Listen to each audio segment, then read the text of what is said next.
कहते आए हैं कि ये संविधान की आत्मा को नष्ट करना चाहते हैं, भारत का संविधान खत्म करना चाहते हैं। और ये इस बात का उदाहरण है कि भारतीय जनता पार्टी और आरएसएस किस तरह से संविधान को खत्म करने की कोशिश कर रही है, शुरू कर चुकी है। पहले हौसबोले जी को मोदी जी से इस्तीफा मांगना चाहिए, पहले हौसबोले जी को अमित शाह से इस्तीफा मांगना चाहिए, सारे सांसदों से इस्तीफा मांगना चाहिए। और मैं चुनौती देता हूं आरएसएस और बीजेपी को कि आप ये दोनों शब्द निकालने के नाम पर चुनाव लड़ो, पहले इस्तीफा दो।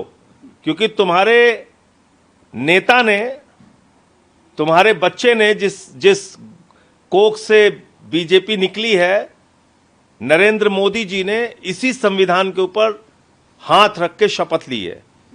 तो पहले उनको इस्तीफा देना चाहिए और फिर इसी मुद्दे पर धर्मनिरपेक्षता और समाजवादी शब्द निकालना है। इस मुद्दे पर चुनाव लड़ो पूरे देश में, तुमको तुम्हारी औकात पता चल जाएगी।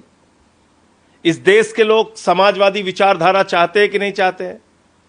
इस देश के लोग धर्मनिरपेक्षता चाहते हैं कि नहीं चाहते हैं? अडानी की दलाली करके हिंदुस्तान को तुम आगे ले जाना चाहते हो। हिंदुस्तान में समानता की विचारधारा नहीं होनी चाहिए, हिंदुस्तान में समाजवाद की विचारधारा नहीं होनी चाहिए। समाजवाद क्या है? समता मूलक संपन्नता युक्त समाज की स्थापना है समाजवाद, जिसको डॉक्टर राम मनोहर लोहिया जी मानते थे, जिसको मधुलिमेय जी मानते थे, जिसको राजनारायण जी मानते थे, जिसको लोकनायक जयप्रकाश नारायण जी मानते थे। इन भाजपाइयों को कुछ पता है? समाजवाद की विचारधारा के एबीसीडी के बारे में कुछ पता है इनको? तो इसलिए ये बार बार जो हम लोग दोहराते हैं कि इनको बाबा साहब डॉक्टर भीमराव अंबेडकर जी के द्वारा लिखे गए संविधान से नफरत है और ये उस संविधान को खत्म करना चाहते हैं।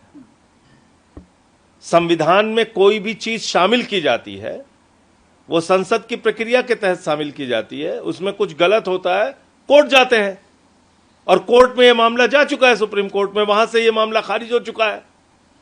फिर उसके बाद तुम कौन होते हो ये कहने वाले?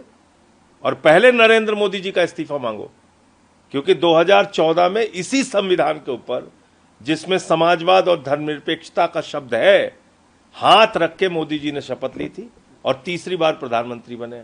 तब उनको इस्तीफा देना चाहिए, पूरी बीजेपी को इस्तीफा देना चाहिए।